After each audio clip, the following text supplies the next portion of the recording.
रजनी को बचपन से ही पेंटिंग का बहुत शौक था। वो हमेशा से ही पेंटर बनना चाहती थी, पर उसके माँ और पिताजी ने उसको कभी भी इस चीज के लिए सपोर्ट नहीं किया और उसकी शादी नीरव से हो गई। नीरव रजनी को बहुत प्यार करता था, पर रजनी हमेशा चुपचाप ही रहती। वो इस शादी से खुश नहीं थी। वो ये शादी नहीं करना चाहती थी। उसे तो हमेशा से पेंटर जो बनना था। अपने इस सपने को वो नहीं पूरा कर पाई, इसलिए वो हमेशा उदास रहती थी। रजनी, बहुत ही बढ़िया फिल्म लगी है, कल देखने चले? नहीं जी, कल मुझे बहुत काम है, मैं नहीं जा पाऊंगी। अच्छा तो कोई बात नहीं, संडे को चलते हैं। देखिए, मुझे फिल्म देखना पसंद नहीं है। आपको जाना है तो चले जाइए। नीरव को मना करके रजनी वहां से चली जाती है और अपने बैग को खोलकर उसमें बंद पड़े ब्रश और कलर्स को देखकर रोने लगती है। रजनी, चलो ना कहीं बाहर खाने चलते हैं, कुछ तुम्हारी पसंद का। जी, मुझे नहीं जाना, मेरी तबीयत ठीक नहीं है। रजनी वहां से चली जाती है। नीरव को समझ नहीं आता कि रजनी उससे इतना दूर क्यों रहती है। वो जब भी उसके साथ वक्त बिताना चाहता है, रजनी कोई ना कोई बहाना बना देती है। एक दिन घर पर कोई नहीं था। रजनी घर का सारा काम जल्दी से खत्म कर लेती है। घर पर अकेले होने के कारण वो सोचती है कि वो आज पेंटिंग करेगी। वो अपने कमरे में जाकर पेंट ब्रशेस और कलर्स निकालकर जैसे ही कलर मिक्स कर रही होती है कि दरवाजे पर बेल बज जाती है। अब कौन आ गया इस वक्त? इतनी मुश्किल से तो मुझे पेंट करने का मौका मिला है। रजनी दरवाजा खोलती है तो उसकी सास अपनी सहेलियों के साथ खड़ी होती है और सब घर के अंदर आ जाते हैं। अरे बहू, सबको शरबत बनाकर पिला दे, बाहर तो बड़ी गर्मी है। जी। रजनी पेंट ना कर पाने से उदास हो जाती है। उसे गुस्सा भी आ रहा होता है कि उसने इस शादी के लिए हाँ क्यों कह दी। वो रसोई में जा रही होती है कि उसकी सास उसे रोकती है। बहू, सबके खाने का भी इंतजाम कर लेना, आज का लंच तो ये सब यहीं करेगी। हाँ। रजनी बिना कुछ कहे रसोई में चली जाती है। सबके लिए खाना बनाती है। सब खाना खाते हैं और रजनी घड़ी देखती है कि ये सब कब जाएंगे ताकि वो अपनी पेंटिंग कर सके। जब शाम होती है तब सब चले जाते हैं अपने घर। अरे बहू, सब तेरे खाने की तो बहुत तारीफ कर रहे थे, सबको बहुत अच्छा लगा खाना। आपको मुझे सुबह बताना चाहिए था ना कि आपकी सहेलियां आ रही हैं। पता भी है कितना वक्त लगा सारा खाना बनाने में। अरे बहू, तू ऐसे कैसे बात कर रही है मुझसे?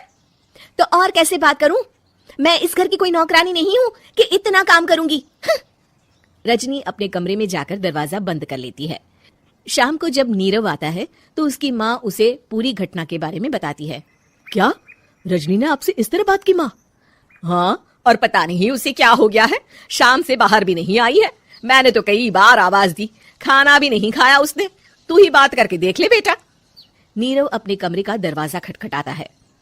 रजनी, दरवाजा खोलो, मैं हूं। रजनी दरवाजा खोलती है और फिर वापस जाकर अपने बिस्तर पर लेट जाती है। रजनी, माँ से बात करने का ये क्या तरीका है? मैंने कोई गलत बात नहीं की है। अरे तुम क्यों ऐसे बर्ताव कर रही हो सबके साथ? क्या तुम इस शादी से खुश नहीं हो? रजनी कुछ नहीं बोलती। अरे बताओ मुझे रजनी, क्या ये शादी तुम्हारी मर्जी के खिलाफ हुई है? हाँ, मैं ये शादी कभी नहीं करना चाहती थी। तुमसे क्या, मैं किसी से भी शादी नहीं करना चाहती थी। रजनी रोने लगती है। चुप हो जाओ रजनी, बताओ मुझे, तुम क्यों नहीं करना चाहती थी शादी? रजनी बेड के नीचे से अपने पेंटिंग्स, कलर्स, ब्रश, पेपर्स निकालती है। इतने में उसकी सास भी कमरे में आ जाती है। ये देख रहे हो, ये थे मेरे सपने। मैं पेंटर बनना चाहती थी, पर माँ पापा ने कभी सपोर्ट नहीं किया और मेरी शादी करवा दी। मेरे सारे सपने टूट गए। हर वक्त बस गुस्सा आता रहता है मुझे। मैं जानती हूँ कि आप लोगों की इसमें कोई गलती नहीं है, पर मैं क्या करूं, मुझे समझ में नहीं आता। रजनी फूट फूट कर रोने लगती है। मुझे माफ कर दीजिए, आप दोनों के साथ मैं बहुत बुरा बर्ताव कर रही हूँ। अरे रजनी बेटा, चुप हो जाओ तुम। नीरव पानी लेकर आता है। ये लो पानी पियो और शांत हो जाओ।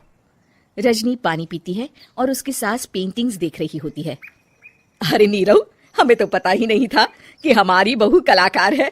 अरे कितनी अच्छी पेंटिंग्स बनाई है, देखो तो। ये वाली तो मैं अपने कमरे में ले जाऊंगी। आपको ये पेंटिंग्स अच्छी लगी? अच्छी नहीं, बहुत अच्छी लगी। और तुमने हमें बताया क्यों नहीं? तुम जब चाहे पेंटिंग कर सकती हो रजनी। हम तुम्हारे सपनों को पूरा करने में तुम्हारा पूरा साथ देंगे। हाँ बेटा, हम कला की कद्र करते हैं। हम कलाकार तो नहीं, पर मुझे गर्व है कि मेरी बहू एक कलाकार है। रजनी, नीरव और सास तीनों हंस पड़े।